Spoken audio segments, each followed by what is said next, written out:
Merci à vous tous d'être venus donc, à cette troisième rencontre débat du réseau citoyen de Grenoble. Donc c'est la troisième après une première sur l'urbanisme, une seconde sur la démocratie locale. Donc là, on aborde le thème de la sécurité.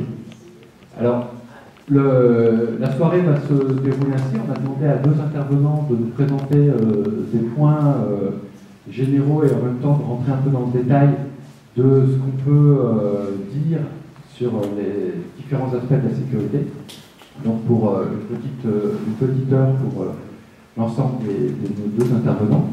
Et puis ensuite, on lancera le débat et les questions au sein de la salle. Et donc vous aurez le loisir de pouvoir intervenir comme vous le désirez. Je voudrais rappeler un élément important déjà, donc, qui organise cette rencontre, c'est le réseau citoyen.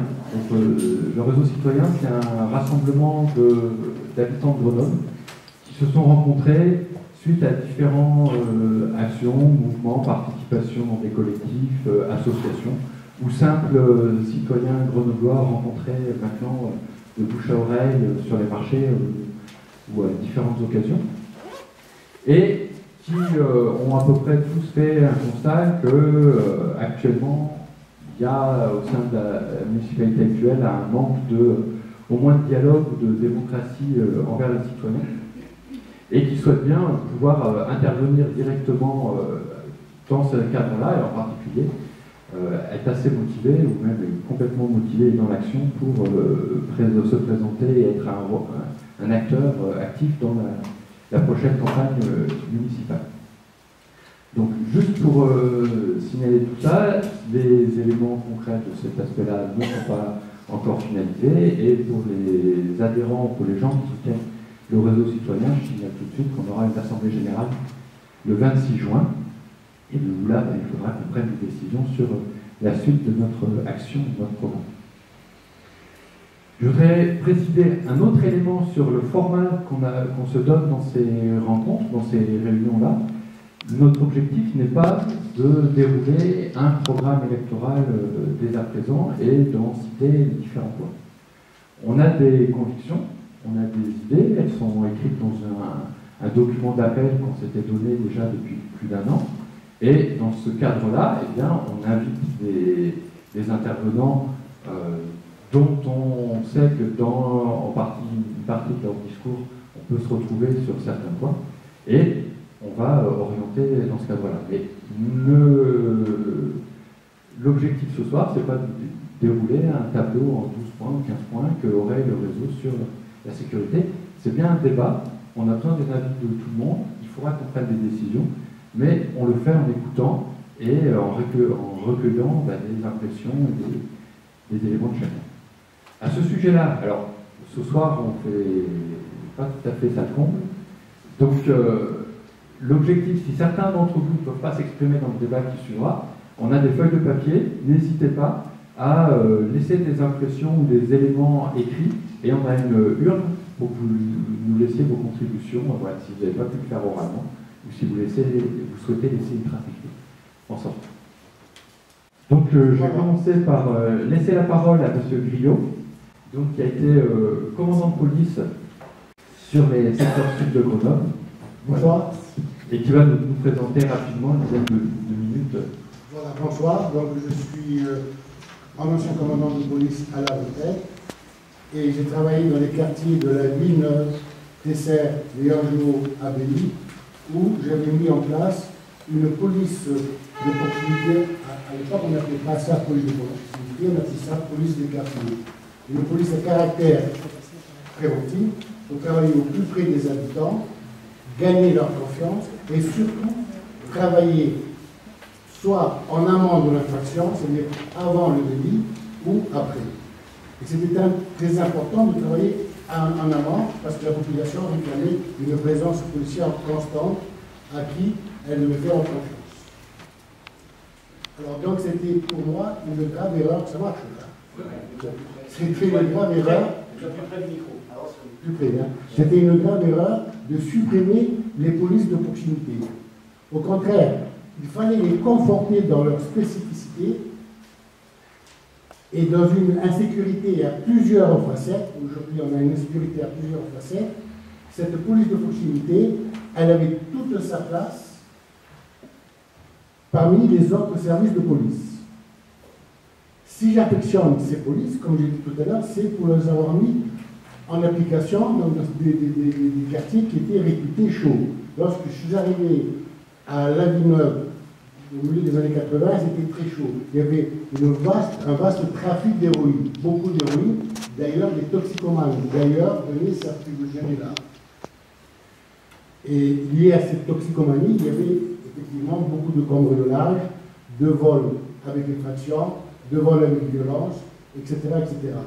Et j'ai de suite compris, en dressant un rapide état des lieux, que si j'effectuais des missions de police classiques, ça ne servait à rien. Au contraire, ça m'aurait isolé des habitants et des commerçants, ça aurait solidarisé les jeunes entre eux, alors il fallait faire autre chose. Et donc j'en ai déduit qu'une police à caractère préventif, travailler au plus près des habitants, gagner leur confiance, séparer le bon grain de l'ivraie, parce que quand il y a une police de proximité, une police préventive, on n'est pas une police permissive. Hein. C'est disons, comme intervenir toujours avant l'infraction. Et j'en ai déduit que c'était capital. Parce que j'étais issu d'une formation judiciaire à l'époque, et la quasi-totalité de ma carrière, j'ai effectué des missions pures de police judiciaire. C'est-à-dire intervenir toujours après la commission de l'infraction, jamais avant. Alors que dans les quartiers, c'est autre chose. Les gens aspirent à attendre des réponses, que ce soit des réponses d'État, la police nationale, ou des réponses d'action municipale, c'est la même chose.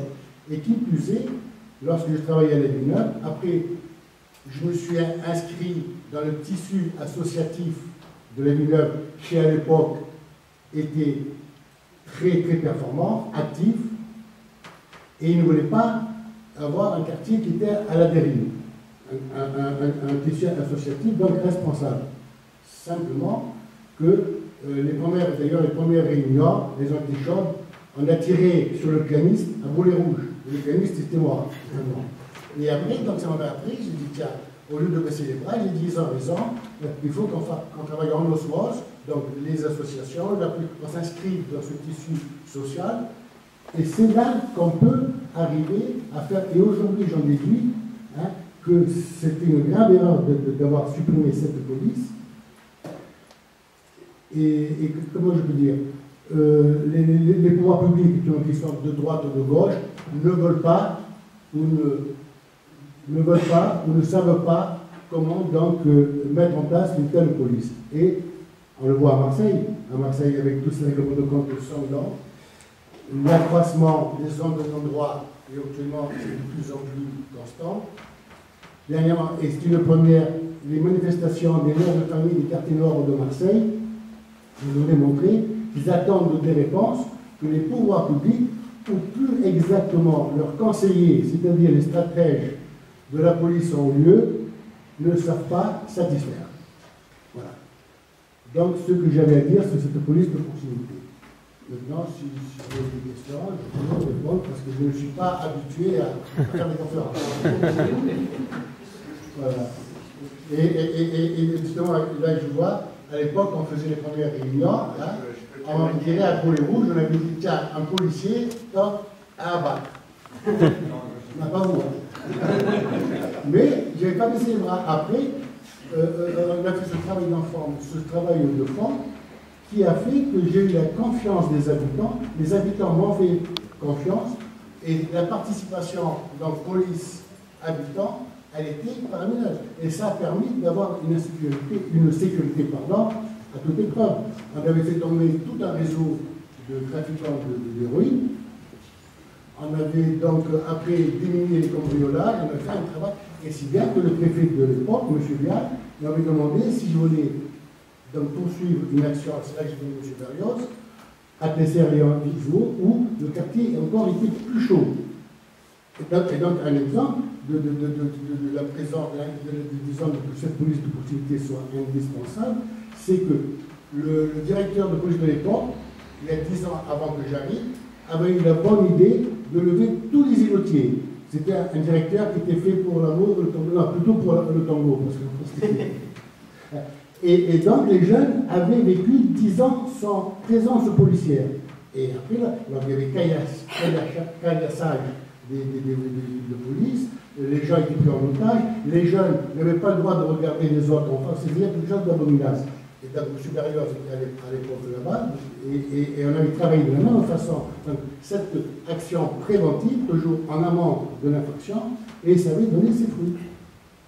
Donc, c'est pour ça que j'affectionne, et je serai toujours un fervent partisan de cette police de proximité qui, aujourd'hui, fait défaut.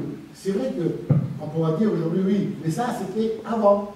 Maintenant, qu'il y a des gens de l'endroit, ça va être très difficile. C'est vrai. C'est vrai, ça va être très compliqué de remettre en place, de reprendre à la main dans les quartiers tels que Marseille ou Paris, ou même Grenoble. Ça va être très difficile. Seulement, il faut produire un électrochoc pour déstabiliser les malfaisants. Et ça, l'électrochoc, c'est quoi? C'est légalisation du cannabis, il faut être audacieux, avec une grosse réglementation. Il faut savoir ce que l'on veut. Et, dans le même temps, injecter les flux de proximité. Moi, je vais te parler, je vais laisser.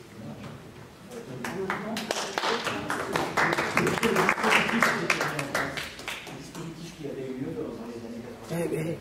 Combien d'hommes? Bon, alors oui, alors donc lorsqu'on était arrivé à la Villeneuve, et en plus, alors là justement, j'étais arrivé à la Villeneuve, donc le bureau de police il était en voie de perdition. Il y a eu 2 ou 3, comment dirais-je, des questions nerveuses, enfin, il fallait que je refasse tous les bureaux de police. Et à l'époque, alors, lorsqu'on parle d'effectifs, vous savez, lorsqu'on parle, c'est tout faux, on dit qu'il n'y a jamais des mauvais effectifs, il y a toujours des mauvais chefs. À l'époque, j'étais en commandant de police, en civil, hein, je n'avais pas d'autorité directe sur la tenue. Il fallait que je passe par la voie hiérarchique, donc des autres pays qui sont en tenue. Et c'est là que j'ai été appuyé sur la police municipale, que je trouve qui est une bonne police d'assistance, hein, parce qu'elle est bien gérée dans l'élection municipale, bien sûr. Hein. Et là, donc, on a fait une journée porte ouverte. Une journée porte ouverte, donc ouvrir le bureau aux gens qui venaient voir combien on était. Et alors, à l'époque, il y avait 6 îlotiers qui, eux, étaient donc régis par la hiérarchie en tenue, qui les faisait donc les contraventions, donc les faire de l'argent, hein. Alors les contraventions et tout ça. Et puis on était 4, il y avait 3 inspecteurs et moi. Et les 3 inspecteurs comment dirais-je, s'occupaient du tout venant, des plaintes, et celui qui tournait, c'était moi. Alors j'aimais à dire, mais combien vous êtes à tourner? Alors je disais, nous sommes tout seuls. Là, c'est très mais alors ça veut dire qu'on était à un effectif réduit, on avait le bureau de police dans la Villeneuve. À Tesser, on était à Tesser, il y avait une tour infernale, lorsque je suis arrivé, c'était quelque chose d'affreux, les gens ne dormaient plus, de cette Ravana. Quand je suis arrivé là, alors, ils volaient du whisky au hashish, ils étaient fous. Et qu'est-ce que j'ai fait là? J'ai dit donc à l'adjointe de l'époque, j'ai dit voilà, vous me donnez un appartement, je mets un bureau de police dans la tour. Et elle a fait un appartement, un bureau de police dans la tour infernale. Et on s'est mis là, ça veut dire que lorsqu'on veut, on peut toujours. Et c'est vrai que par cascade, on arrive même dans l'action municipale, on peut faire, s'il faut que les forces de police soient bien employées, bien gérées, et on peut toujours arriver. C'est le compte, moi j'en déduis de cette expérience de police de proximité, c'est que c'est le contact, c'est les gens qui vous apprennent à travailler en fait. Quand je vous dis, quand j'étais j'étais en brigade judiciaire, hein, c'était classique, c'était constatation de l'infraction, arrestation de l'auteur et le déféré à la justice. Mais là, il y avait un travail d'imagination, un travail de créativité, et c'est les gens de la Villeneuve qui m'avaient appris donc, à travailler de la sorte. Et c'est les temps les plus forts, quand on parle, j'ai fait 30 ans de police, lorsque on me parle de police, je me rappelle toujours de ce que j'ai fait à la Villeneuve et à TCA. Et lorsqu'on parle des jeunes, vous savez, lorsqu'on est à l'extérieur, policier à l'extérieur d'une cité, on se dit c'est des jeunes, tous des malfaisants. Mais lorsqu'on est à l'intérieur de la cité, on travaille, d'où l'intérêt de la police de proximité. Lorsqu'on travaille avec ces jeunes, on s'aperçoit que là, il y a toute une pépinière de talent, de créativité, d'intelligence, de vivacité qui est laissée à l'abandon. Et j'avais vu ça, et c'était les jeunes les premiers, eux-mêmes, qui s'est fait confiance à ce policier qui était là, qui travaillait dans leur intérêt, qui venait me dire, voilà ce qui se passe, et ils me raconter des choses pour, disons, faire éradiquer donc, ce problème de toxicomanie dure, donc l'héroïne.